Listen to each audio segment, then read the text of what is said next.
queridos hermanos, un gusto de poder estar con ustedes en esta mañana para que podamos compartir la palabra de nuestro Dios. En esta hora yo quiero que antes de iniciar podamos inclinar nuestro rostro para que tengamos una palabra de oración. Padre nuestro que estás en los cielos, en esta hora te damos muchas gracias porque en tu amor y misericordia preparaste este día para que podamos encontrarnos contigo. Ahora queremos abrir tu palabra y queremos que ella hable en nuestros corazones. Y al estudiar la historia de este hombre, nosotros hoy también salgamos decididos a responder a tu llamado, a seguirte sin importar lo que esto cueste. Te pedimos que perdones nuestros pecados en el nombre de Cristo Jesús. Amén. En el mundo financiero hay un lugar que es muy famoso, que es Wall Street. Ahí está la bolsa de inversiones más grande del mundo. Y precisamente en el año 1929 ocurrió un hecho que cambió para siempre el mundo. Cientos de personas, cientos de oficinas, cientos de mesas, cientos de recepciones, cientos de personas estaban allí día con día, haciendo inversiones, viendo cómo el dinero pasaba de una mano a otra. Y las personas que estaban allí tenían estabilidad económica, tenían estabilidad social, tenían estabilidad política. Y parecían tener el futuro asegurado. Pero llegó el 29 de octubre de 1929, el llamado Jueves Negro. De un momento a otro, todas las bolsas de valores se vinieron abajo. Esto dio como resultado la Gran Depresión. Todo esto a consecuencia y como secuelas de la Primera Guerra Mundial, y porque el mundo dependía totalmente de la economía estadounidense. Las acciones empezaron a caer, las fortunas desaparecieron en cuestión de minutos, y aquellos hombres que se escondían detrás de una mesa quedaron expuestos y se dieron cuenta que aquello en lo que habían confiado no valía para nada. Queridos hermanos y hermanas, esta historia refleja de manera precisa el mensaje que Dios tiene para nosotros en esta mañana. La historia de un hombre que, al igual que aquellos inversionistas, se escondieron detrás de una mesa, creyendo que allí tenían asegurada su estabilidad, su economía y su futuro. Sin embargo, cuando Jesús le hizo un llamado, no pudo resistirse. Mi propósito es que al final de este mensaje comprendamos que seguir a Jesús implica dejarlo todo, levantarnos y seguirlos. Pero no solamente que comprendamos, sino que también que decidamos aceptar hoy el llamado que Cristo nos hace a ser sus discípulos. Amén. Del pasaje que vamos a estudiar en esta mañana vamos a aprender dos enseñanzas importantes que sin duda alguna cambiarán el rumbo de nuestra vida. Me refiero al pasaje que se encuentra en el Evangelio según San Mateo, capítulo 9, versículos 9 en adelante. Este mensaje trae por título El hombre que se levantó de la mesa. Leemos el versículo número 9, queridos hermanos, acompáñenme en sus Biblias, a Mateo, capítulo 9, versículo 9. La palabra de Dios nos dice: Jesús vio a un hombre llamado Mateo, sentado a la mesa de recaudación de impuestos. Sígueme, dijo Jesús. Nos encontramos después de una escena totalmente impactante.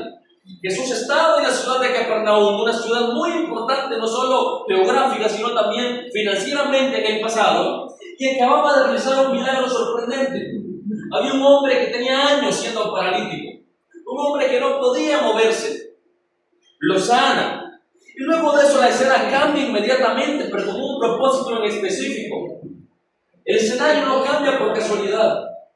Mateo quiere mostrar que luego de Jesús mostrar su poder como sanador, ahora quiere hacer otro tipo de milagro. Ahora no solamente quiere sanar una enfermedad, sino que también quiere mostrar el alcance de la gracia. Quiere mostrar el alcance de la misericordia. El siguiente milagro ya no será sobre un cuerpo paralizado, sino sobre un corazón cautivado por el pecado. La Biblia nos dice que Jesús va caminando, saliendo del lugar donde había realizado el milagro, y de repente todo se detiene. Parece que va en cámara lenta. como en las películas. Dos miradas se cruzan. La mirada de un hombre que estaba sentado en la mesa de los tributos, nos dice la Biblia, que se llamaba Mateo, y se encuentra con la mirada de Jesús. Dos hombres completamente opuestos. Mateo, que otros evangelios lo llaman como Leví.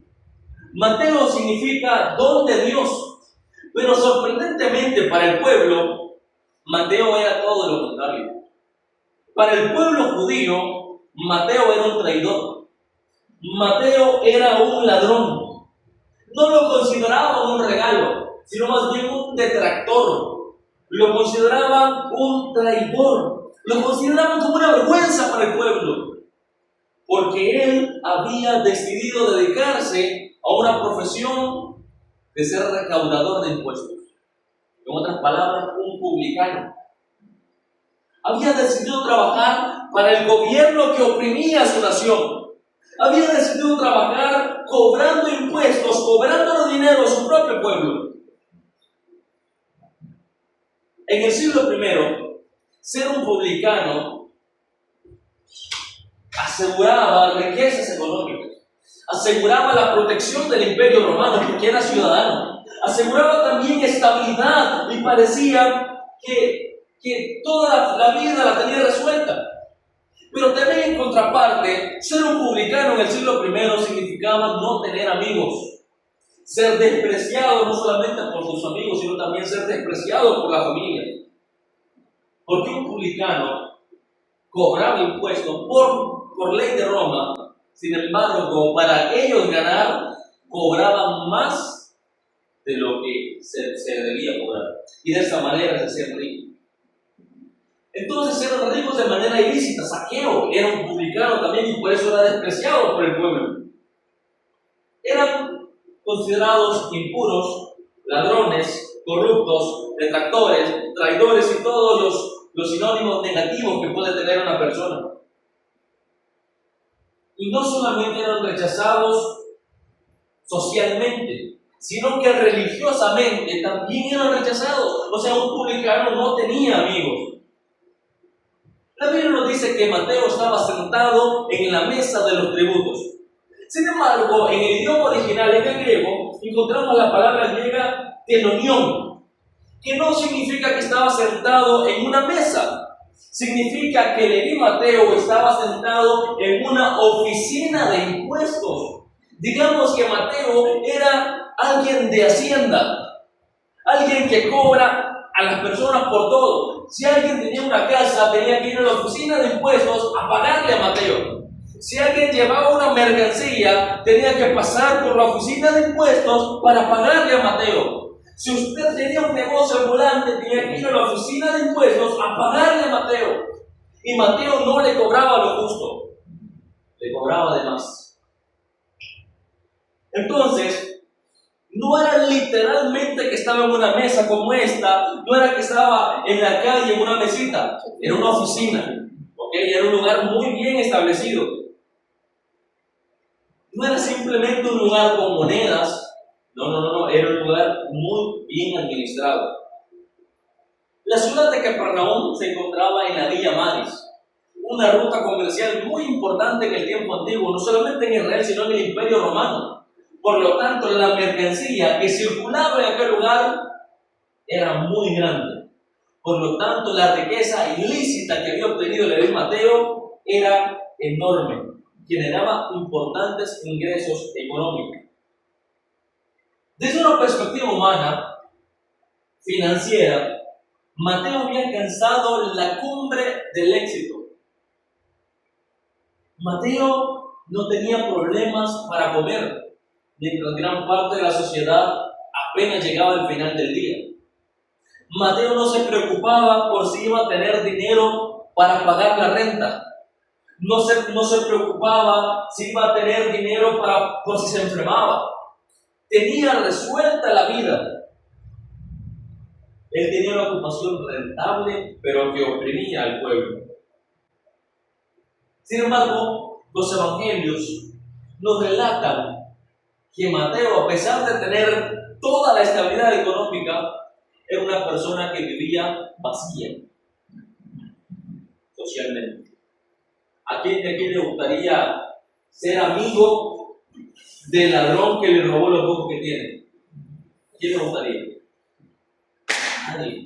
Por lo tanto, a Mateo nadie lo quería. Veamos el contraste. Estaba rodeado de riquezas, pero al mismo tiempo estaba vacío. No tenía a nada. Y eso sin contar su pobreza espiritual. Pero esa mirada de Jesús con Mateo lo cambia completamente todo. Donde muchas personas miraban a un ladrón, miraban a un corrupto, miraban a un traidor, Jesús miró algo diferente. Jesús miró a un hombre hecho a imagen de Dios. Vio que aquel hombre ladrón podría convertirse en uno de sus seguidores, podría convertirse en uno de sus discípulos. Donde otros observaban perdición, Jesús miró potencial. Eso fue lo que cambió la historia de aquel hombre. Y el versículo nos dice, Jesús le dijo, sígueme. El verbo aquí se utiliza en el original akolutesi. Está en imperativo presente, lo que significa que no era una invitación momentánea, solo sígueme un momento, sino que Jesús le está invitando a cambiar su forma de vivir. Ahora imaginemos, Mateo tenía riquezas. Jesús acababa de decir que no tenía ni dónde caer muerto, que no tenía ni dónde recostar su cabeza.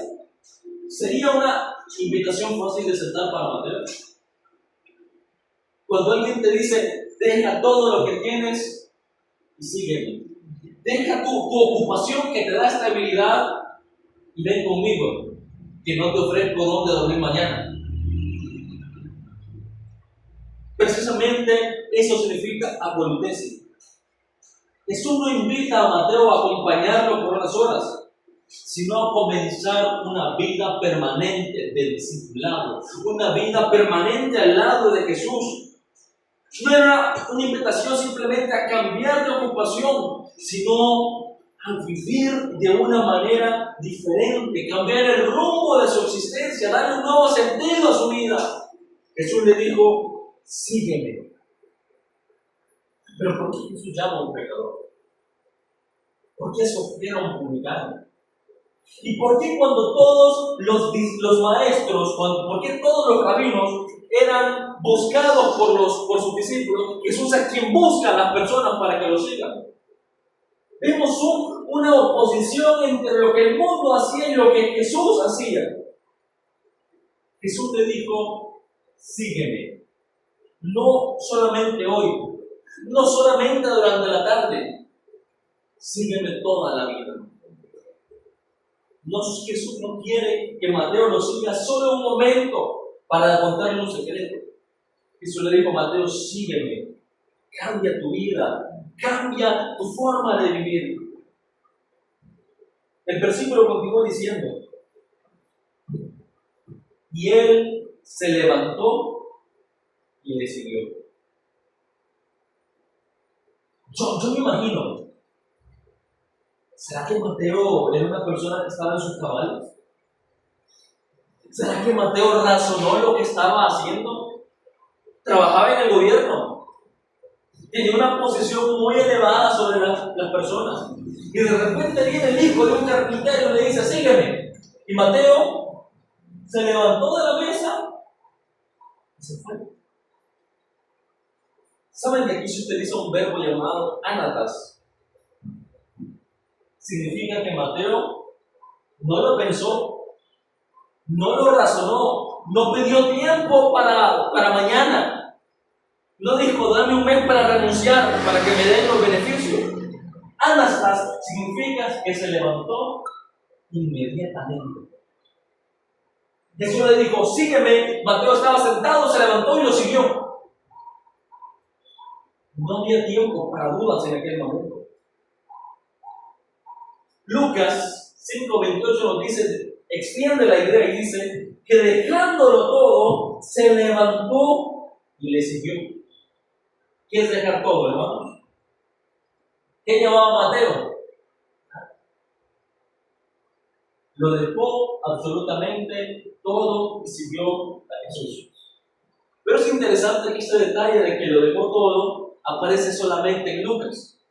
Mateo, al escribir su evangelio, no lo menciona. No menciona su sacrificio. Mateo se centra en la gracia de Dios. Anastas se levantó, lo dejó todo, sabiendo que podía nunca recuperarlo. Esa es la gracia. Jesús no llamó a Leví Mateo porque era un hombre perfecto. Lo llamó por todo lo contrario. Porque era un pecador. Lo llamó para cambiar su vida. Lo llamó para cambiar su conducta. La iniciativa no fue de Mateo. Mateo no buscó a Jesús, sino que Jesús buscó a Mateo. La transformación del discípulo comienza con el llamado del maestro y continúa mientras permanece siguiéndolo. El deseado de todas las gentes, hablando de eso en la página 238, dice: Mateo, dejando todas las cosas, se levantó y le siguió. No vaciló, no dudó, ni recordó el negocio lucrativo que cambiaba por la pobreza y las penurias. Le bastaba estar con Jesús, poder escuchar sus palabras y unirse con Él en su obra. Cuando un alpinista, un escalador, quiere llegar a la cima del monte Everest, en el recorrido inicial, en los primeros kilómetros de ascenso, lleva un pesado equipaje. Pero sabe que cuando él llegue a las partes más altas, la parte más difícil de escalar, él tendrá que dejar todo su equipaje para ir lo más ligero posible. Así como Leví Mateo fue llamado cuando todos lo consideraban un traidor, hoy Jesús también nos llama a nosotros. Quizás no estemos escondidos detrás de una mesa de impuestos, pero estamos escondidos detrás de una mesa de pecado, detrás de una mesa de orgullo. No queremos renunciar a lo que tenemos. Nos estamos escondiendo detrás de una mesa. ¿De cuál mesa? Será la pregunta. Así como Mateo se levantó y dejó todo, esa es la respuesta que Dios quiere de ti. Dios hoy te pide que lo sigas. No importa lo que dejes, el amor a Cristo debe motivarte a aceptar ese llamado. Así como Mateo no pidió excusas ni pidió tiempo, nosotros tampoco debemos poner excusas para seguir a Cristo Jesús.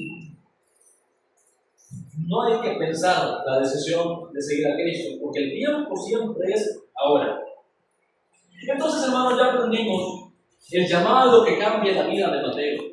Jesús le dice: sígueme, él se levanta y lo sigue.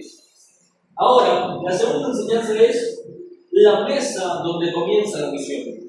El versículo 10 nos dice: mientras Jesús estaba en la mesa de casa de Mateo, muchos recaudadores de impuestos y pecadores llegaron y comieron con él y sus discípulos.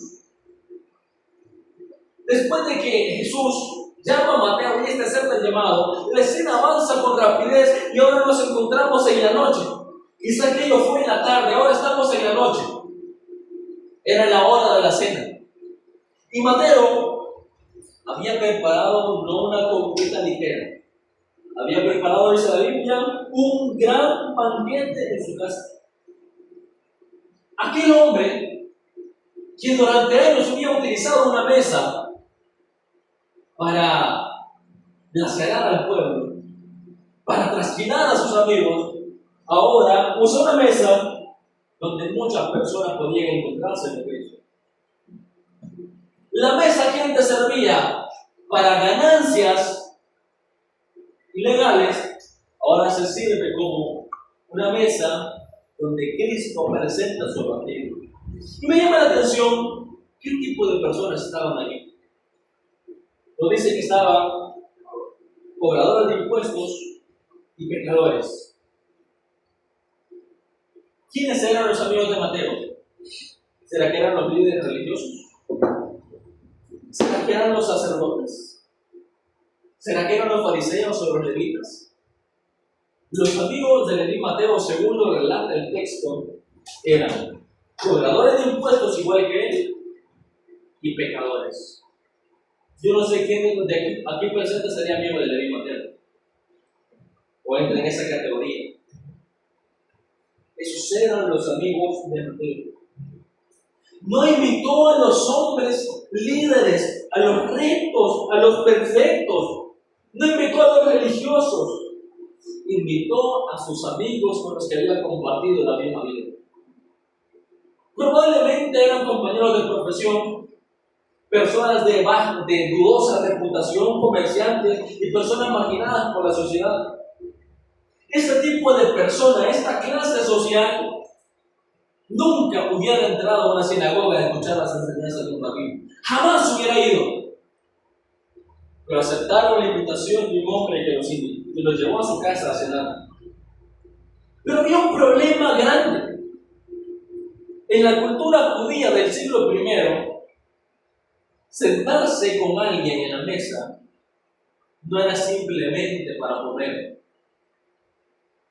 No significaba simplemente lo que para nosotros es sentarnos a cenar.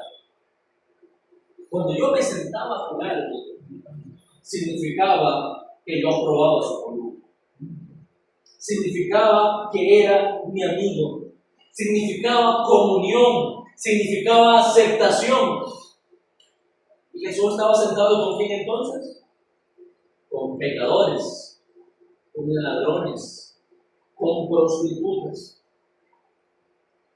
Es por eso que cuando Jesús decide comer con estas personas, le llegan las críticas de los fariseos.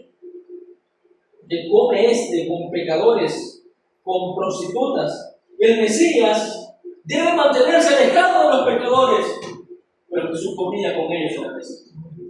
Todos los rechazaban y Jesús los aceptaba. No sus conductas, no sus pecados. Jesús aceptaba a las personas. Entonces van y le preguntan a los discípulos de Jesús, versículo 11, ¿por qué su maestro come con los publicanos y los pecadores? Pero la pregunta no es un deseo de aprender algo nuevo, sino es la pregunta de alguien que juzga, de alguien que critica, de alguien que está obstinado en alejarse de aquellos que consideran pecadores. La pregunta es, ¿por qué Jesús come con pecadores? ¿Por qué Jesús se sienta con eso que nosotros rechazamos? ¿Por qué Jesús acepta personas de este tipo de clase? Para los fariseos, la santidad consistía en mantenerse lo más alejados posible de aquellos que consideraban pecadores. Y ahora viene Jesús y se sienta con ellos en la misma mesa. Jesús dice lo siguiente, lo que estudiábamos ahora en la lección. Los sanos no tienen necesidad de un doctor, sino ¿quién? Los enfermos. Luego añade una expresión, ir y aprendan lo que significa. Esa frase, vayan y aprendan lo que significa, era utilizado por los rabinos cuando mandaban a alguien a estudiar de nuevo. Cuando alguien reprobaba un examen, le decían, vaya y aprenda lo que significa. Y Jesús le dice eso a los doctores de la ley. Y luego dice, cita Oseas 6:6, misericordia quiero y no sacrificio. Aquí se utiliza una palabra griega para misericordia, eleos. Cuando nosotros pensamos en misericordia, pensamos en lástima. Pobrecito, el hermano, ¿vieron lo que pasó? Pobrecito este hermanito que anda gordo, que anda borracho, qué mala vida la que lleva. Eleos significa compasión, misericordia por alguien que está sufriendo. Significa dolerme, que me duele a mí ver la condición en la que está esa persona. Pero no solamente que me quede en que me duela, sino en restaurarlo, Eso es misericordia, dice Jesús. Eso significa lo que el Señor sea, misericordia quiero. No significa una lástima, un repudio. Significa el anhelo, el amor para levantar la vida de alguien que está necesitado. Jesús recuerda que Dios siempre desea un corazón misericordioso antes que una religión externa llena de ceremonias. Los fariseos conocían en teoría lo que era misericordia, pero jamás la habían practicado. Jesús miraba a las personas y su corazón era conmovido al ver el dolor y la condición de él. Y finalmente Jesús declara el propósito de su misión. No he venido a llamar justos, sino a pecadores, al arrepentimiento. ¿Qué es arrepentimiento entonces? ¿Será que el arrepentimiento es pedir perdón hoy y mañana seguir cometiendo el mismo pecado? ¿Será que arrepentimiento es decirle a Dios, perdóname por esto que hice, y mañana seguir viviendo la misma vida, cometiendo los mismos errores? ¿Será que eso significa arrepentimiento? Hay una palabra muy interesante, metanoia, que significa y se traduce literalmente como arrepentimiento, pero su connotación es muy profunda. Significa un cambio de mentalidad. Cuando alguien tiene metanoia, cuando alguien tiene arrepentimiento, lo que hizo hoy ya no lo comete mañana. Es un cambio en su vida. ¿Se recuerdan que Jesús le dijo a Mateo, sígueme para cambiar tu vida? Ahora dice, los que me sigan van a tener arrepentimiento. Yo lo llamo al arrepentimiento. Jesús le dijo a Mateo, sígueme para el arrepentimiento. Porque ambos tiene que ver con un cambio en la mentalidad. Jesús no solamente vino a consolar del pecado, quiere cambiar nuestra conducta, quiere cambiar nuestra manera de vivir, quiere cambiar nuestra manera de ser. Vino a llamarnos a una vida nueva. De esta palabra metanoia viene la palabra metamorfosis, que es un cambio, que es un renacimiento, que es una transformación. Todo esto ocurrió en la mesa de aquel hombre que hace unas horas había sido un pecador como todos, que hace unas horas había estado robando.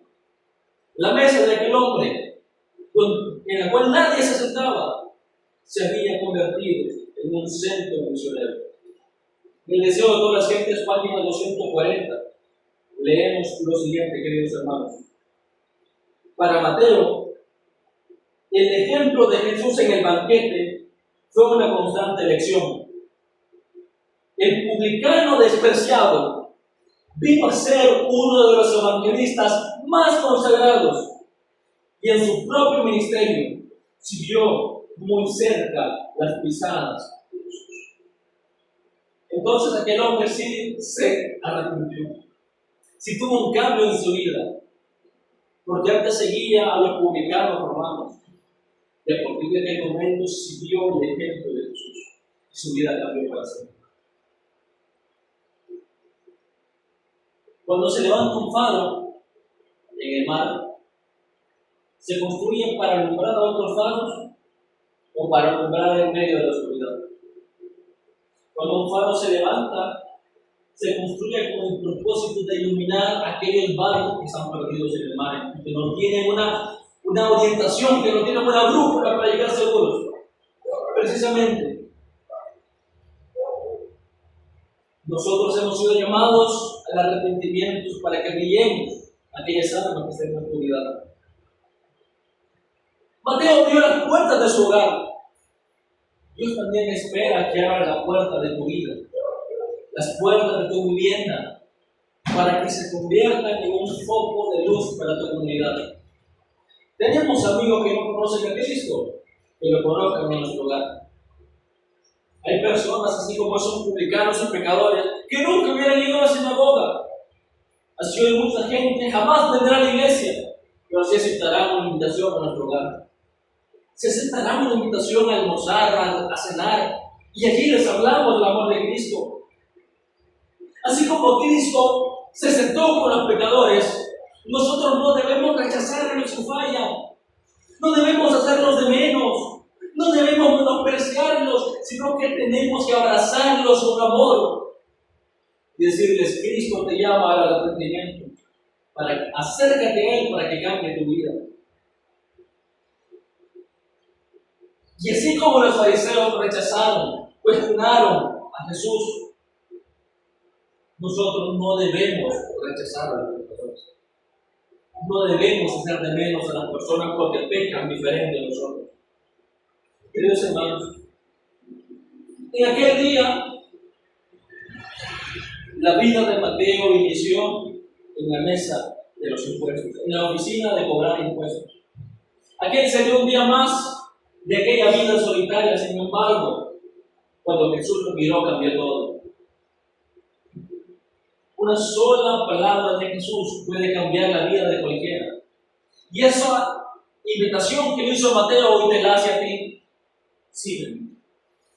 No importa dónde estés. No importa cuál es tu condición. No importa cuál es tu pecado.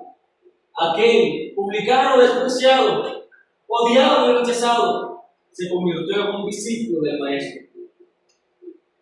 Tal vez, querido hermano, tú no eres un publicano como Mateo. Tal vez tú no eres un ladrón.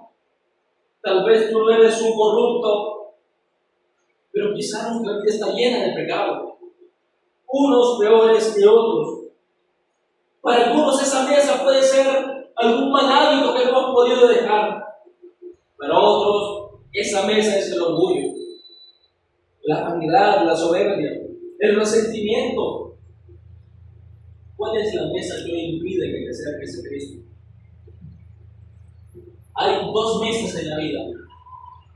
La mesa en la cual nos escondemos. La mesa en la que ponemos nuestra seguridad. Pero lo más importante es la mesa que todos debemos abrir para invitar a otros a conocer a Cristo, así como Mateo. El llamado de Cristo hoy, hermano, sigue siendo el mismo. Sigue. Quizás hemos huido de ese llamado. Quizás hemos ido escondiéndonos, pero hoy Cristo te encuentra nuevamente y te dice: sígueme. No importa lo que dejes atrás, sígueme.